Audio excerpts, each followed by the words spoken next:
Hello everyone, welcome to our YouTube channel, The Legal Playbook. Today we are going to start the next section into the Payment of Wages Act 1936. आज हम section 16, 17 and 18 cover करेंगे. तो let's start. Okay.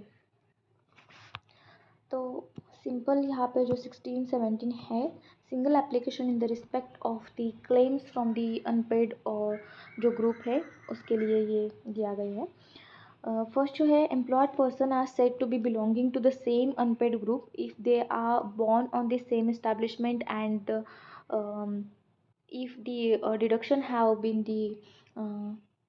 from their wages in the contravention of this act for the cause and during the same wages period or if their wages for the same period or the period have remained unpaid after the day fixed under subsection जो section 5 है उसमें. Simple क्या है इसमें, what it says that define the unpaid group क्या है वो बताया गया है यहाँ पे. अनपेड ग्रुप की डेफिनेशन यहाँ पे बताई गई है सबसेक्शन 1 में जो है वो बताए. उसका मीनिंग क्या है, workers at the same establishment whose wages are illegally deduct हुए. क्या है, अनपेड ग्रुप जो है इसमें सबसेक्शन जो 1 में है बोला है, तो wages workers at the same establishment whose wages are were illegally जो है वो डिडक्ट हुआ है. यहाँ पे wages are illegally deducted for the same reason and this wages period और whose wages were unpaid after the due date हुआ है फिर भी उनका क्या है, जो वेजेस है वो अनपेड है. तो सिंपल यहाँ पे एक्सप्लेनेशन में हम क्या बोलेंगे, workers at the same work place में है, जो अनपेड ग्रुप है, ग्रुप बोला है तो ग्रुप ऑफ पीपल मतलब बहुत सारे नंबर ऑफ पीपल हो सकते हैं. तो सिंपल एक्सप्लेनेशन में क्या होगा यहाँ पे, workers at the same work place who either had a wrong deduction हुआ होगा और didn't get the payment, जो didn't get wages में यहाँ पे मिला नहीं होगा उनको for the same pay period, जो same pay of period में है वहाँ पे from the unpaid group, उनको क्या बोलेंगे हम, unpaid group. यहाँ पे सिंपल एग्जांपल सबसेक्शन 1 का क्या है कि 20 फैक्ट्री वर्कर्स जो है, 20 फैक्ट्री मतलब 20 वर्कर्स है, didn't get there salary in the June की जो सैलरी है उनको नहीं मिला और had a legal deduction in the June, जो जून में है वहाँ पे जून की सैलरी भी नहीं मिली और जून की जो सैलरी है उसमें क्या हुआ, और उसमें क्या हुआ, इलीगल डिडक्शन हुआ. यहाँ पे they belong to the same unpaid group. ऐसे बहुत सारे लोग हैं, 20 पीपल है कि उनको एक तो यहाँ पे पेमेंट नहीं मिला होगा और यहाँ पे क्या हुआ होगा कि यहाँ पे इलीगल डिडक्शन हुआ होगा. तो यहाँ पे ग्रुप ऑफ पीपल को वो अफेक्ट कर रहा है, तो यहाँ पे जो होगा वो अनपेड ग्रुप में आएगा. ये डेफिनेशन बोला गया है. तो इसमें सिंपल है, अनपेड ग्रुप का डेफिनेशन आपको यहाँ पे याद रखना है. उसके बाद जो है, अ सिंगल एप्लीकेशन में be presented under section 15 on behalf or respect of any number of employed person belonging to the same unpaid group, and in such case every person on whose behalf such application is presented may be awarded a maximum compensation to the extent specified in subsection 3 of the section 15. यहाँ पे क्या बोला है, जो subsection 2 है इसमें one single अगर यहाँ पे अफेक्टेड जो है बहुत सारे पीपल अफेक्ट हुए हैं तो यहाँ पे सिंगल एप्लीकेशन नहीं करना है, तो वर्कलोड ज़्यादा होगा, इसलिए ये प्रोविज़न है वो बनाया गया है कि वन सिंगल एप्लीकेशन आप दे सकते हैं, can be filed for who group under section 15 and each जो वर्कर है can get a maximum compensation. Each worker को बोला है, 20 मिलकर नहीं होगा यहाँ पे, जो ईच वर्कर है उनको मैक्सिमम जो कंपनसेशन है वो यहाँ पे मिलेगा. Instead of such each worker filing complaint, यहाँ पे इंस्टेड ऑफ ईच वर्कर जो फाइलिंग कंप्लेंट कर रहे हैं उसके बिहाफ पे हम क्या करेंगे कि सिंगल जो एप्लीकेशन हम वो करेंगे. One application can be cover all, each worker can gate their individual compensation यहाँ पे मिलेगा. उसके बाद हम एग्जांपल लेंगे इसका, सबसेक्शन 2 का एग्जांपल. इसमें सिंपल है, वन वर्कर और union files one complaint for all 20 workers जो है उनको वन फाइल जो है वहाँ पे केस फाइल होगा.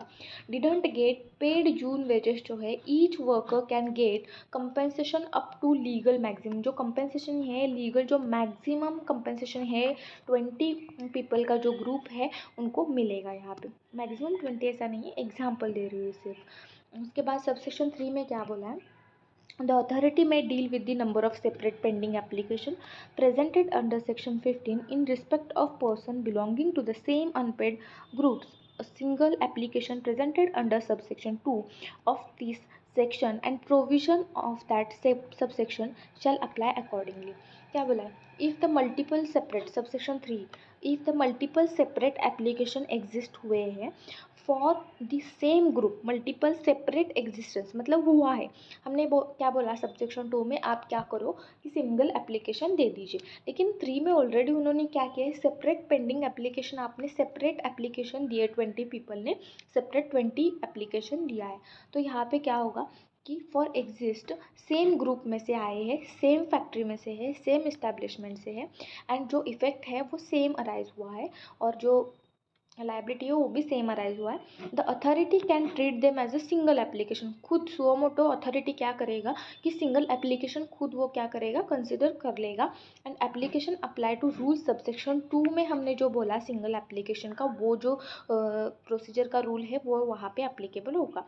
यहाँ पे सिंपल मीनिंग हम बोले तो if the several complaints are already filed हुए हैं, पता नहीं होता है कि वन एप्लीकेशन दे सकते हैं, तो वो क्या करते हैं डिफरेंट डिफरेंट एप्लीकेशन दे सकते हैं यहाँ पे।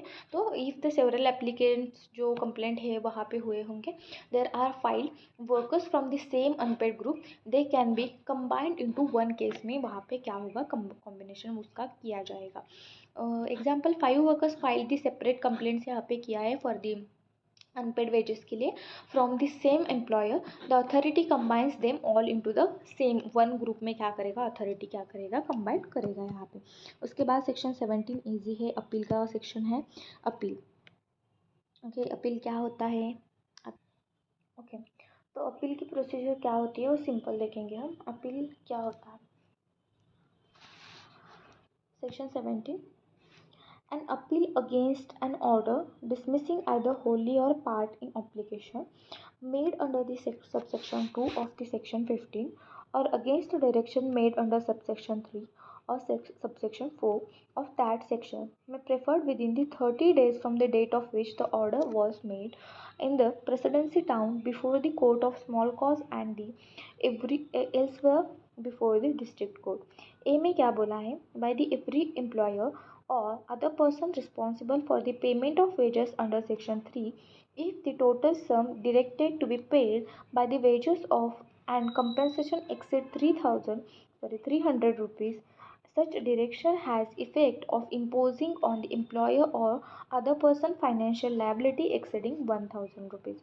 उसके बाद बी में क्या है, बाय एनी एम्प्लॉयर पर्सन और एनी अदर जो लीगल प्रैक्टिशनर है और any official registrar trade union authorised in the writing to an act his behalf और any inspector under this section जो एक्ट है और any other person permitted by the authority to make an application under subsection 2 of the section 15 if the total amount of wages claimed have been withheld from the employed person exceeding 25 rupees from the unpaid to which the person is belong to 50 rupees। उसके बाद सबका explanation हम chart में देखेंगे last में। तो यहाँ पे जो है सी में क्या बोला है, by any person directed by to pay penalty under subsection 4 and 15। 1A में क्या बोला है, no appeal under clause A of 1 इसमें तो shall unless the memorandum of appeal is accompanied by certificate by the authority that effect appellant deposited into the amount payable under the direction of the appeal against। तो हम chart में ये simple में देखेंगे। Okay, तो simple जो section 17 है,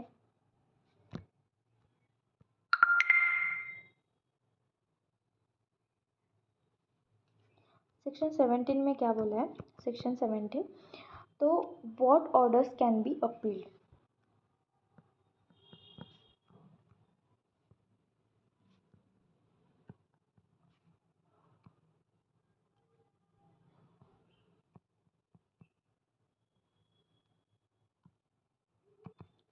तो यहाँ पे सबसे पहले तो एक्सप्लेनेशन में what orders can be appeal में ऑर्डर्स डिसमिसिंग द क्लेम और डायरेक्ट पेमेंट एंड और पेनाल्टीज अंडर सेक्शन 15 में क्या हुआ है, यहाँ पे पेनाल्टी मिली है और ऑर्डर्स क्या हुआ है, डिसमिसिंग द क्लेम डिसमिस हुआ है, तो यहाँ पे वो क्या कर सकते हैं, अपील पे जा सकते हैं। तो यहाँ पे दो की पॉइंट्स आएंगे कि डिसमिसिंग द क्लेम्स,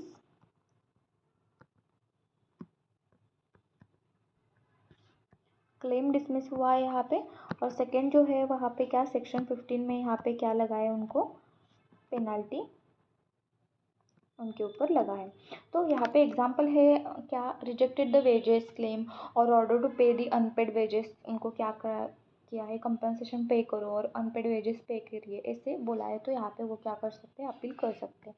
उसके बाद what to appeal, what to appeal में नेक्स्ट क्वेश्चन है व्हाट टू अपील। तो इसमें क्या होगा, वेयर टू अपील, अपील कहाँ करना है। यहाँ पे court of small cause in the presidency town, court of small cause presidency town में, उसके बाद डिस्ट्रिक्ट कोर्ट में कर सकते हैं और एल्सवेयर। तो उसके बाद हु कैन अपील, कौन अपील कर सकता है यहाँ पे,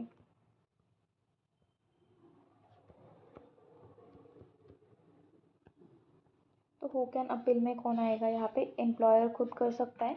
एम्प्लॉयर इफ अमाउंट जो है, तो यहाँ पे 300 रुपीज़ है, मोर देन 300 रुपीज़ है, और जो लाइबिलिटी है मोर देन 1000 रुपीज़ है, तो यहाँ पे कर सकता है अपील। उसके बाद जो है बी में जो है, ए में से यहाँ पे एम्प्लॉयर जो है, employer if amount more than 300 rupees और लाइबिलिटी जो है 1000 रुपीज़ से ज़्यादा है, तो बी में क्या है, वर्कर इलीगल वर्कर कर सकते हैं, और इलीगल लीगल जो रिप्रेजेंटेटिव है, यूनियन है, इंस्पेक्टर है, इफ़ वेजेस विथ हेल्ड ₹20 जो है 20 रुपीज़, और ग्रुप ऑफ अनपेड है ₹50 से हुआ है, तो यहाँ पे मोर देन 50, तो यहाँ पे जो है पर्सन ऑर्डर टू पे अ पेनाल्टी। अगर सी में क्या बोला है कि जिस पर्सन को ऑर्डर किया है कि आप पेनाल्टी पे करो, पर्सन ऑर्डर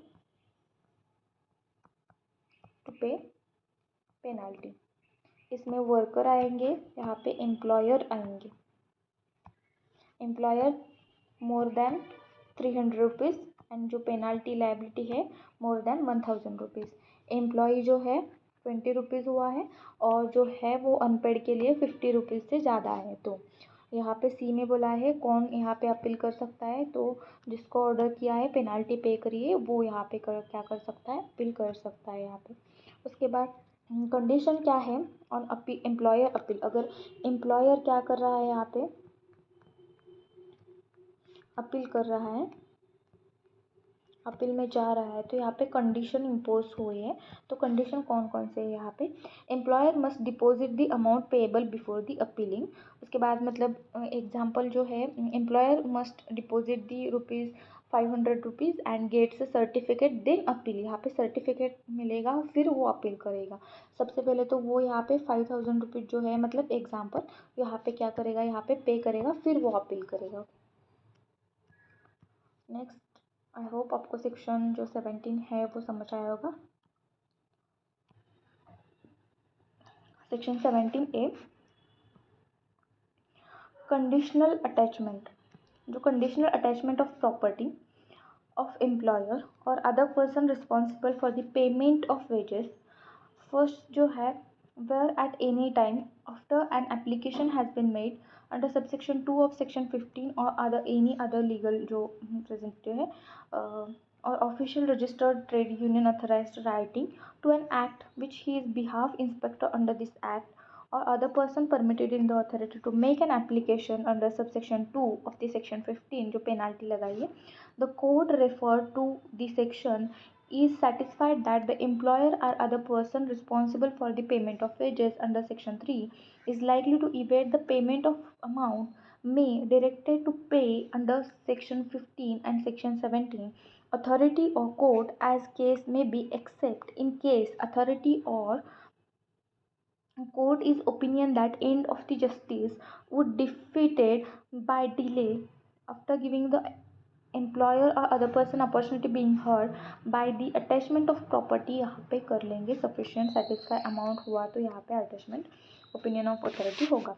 तो यहाँ पे हम सिंपल प्रोसीजर देखेंगे कि कैसी प्रोसीजर है सेक्शन 17A में, जो अटैचमेंट ऑफ प्रॉपर्टी कैसी होती है वो देखेंगे।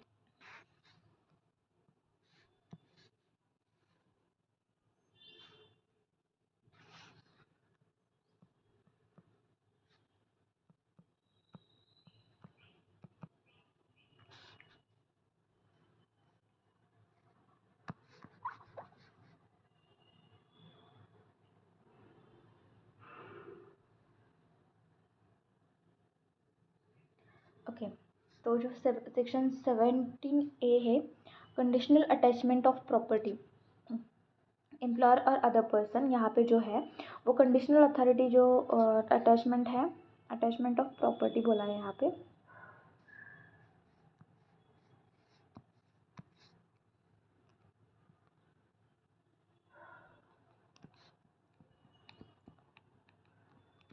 इसमें सबसे पहले तो जो एप्लीकेशन है, एप्लीकेशन तो सिंपल यहाँ पे प्रोसीजर जो है, सिंपल जो प्रोसीजर है ऐसा प्रोसीजर आएगा कि अटैचमेंट ऑफ प्रॉपर्टी जो है, एप्लीकेशन जो है, एप्लीकेशन अंडर सेक्शन जो 15 है इसमें एप्लीकेशन होगा, अपील करेगा, एप्लीकेशन दिया होगा, डिसीजन आया होगा, उसके ऊपर हमने क्या करना है यहाँ पे अपील करना है, तो अपील होगा यहाँ पे। अपील होने के बाद बेसिकली यहाँ पे लीगल प्रैक्टिशनर जो है एंड जो ट्रेड यूनियन है, जो ऑथराइज ट्रेड यूनियन है, रजिस्टर्ड ट्रेड यूनियन है, वो क्या करेंगे, राइटिंग में उन्होंने क्या होना चाहिए, अथराइजेशन होना चाहिए ऑन दैट बिहाफ, जो पर्सन है एम्प्लॉयर है उनके। और अगर एम्प्लॉयर यहाँ पे अपील हुआ एम्प्लॉय का, अगर एम्प्लॉयर लायबल है यहाँ पे टू पे वेजेस अंडर सेक्शन 3 में वेजेस के लिए लायबल है, तो उन्हें जो है वो पेमेंट करना पड़ेगा। अगर वो इवेड कर रहे हैं, यहाँ पे इवेड कर रहे हैं तो जो अपॉर्चुनिटी ऑफ बीइंग इवेड कर रहे हैं तो यहाँ पे पनिशमेंट तो होगी ही, यहाँ पे पनिशमेंट मतलब पेनाल्टी लगेगा और अपॉर्चुनिटी ऑफ बीइंग हर्ड होगा। उसके बाद जो ऑडियल्ट्रम पार्टम जो नेचुरल जस्टिस का प्रिंसिपल है वो यहाँ पे फॉलो होगा। उसके बाद जो direction of attachment of property है वहाँ पे वो यहाँ पे डायरेक्शन ऑफ प्रॉपर्टी सबसेक्शन 1 जो अटैचमेंट ऑफ प्रॉपर्टी होगा। एंड जो प्रोसीजर है यहाँ पे, प्रोसीजर जो होगा वो CPC का जो अटैचमेंट ऑफ प्रॉपर्टी का प्रोसीजर है वो यहाँ पे फॉलो किया जाएगा यहाँ पे बेसिकली ना।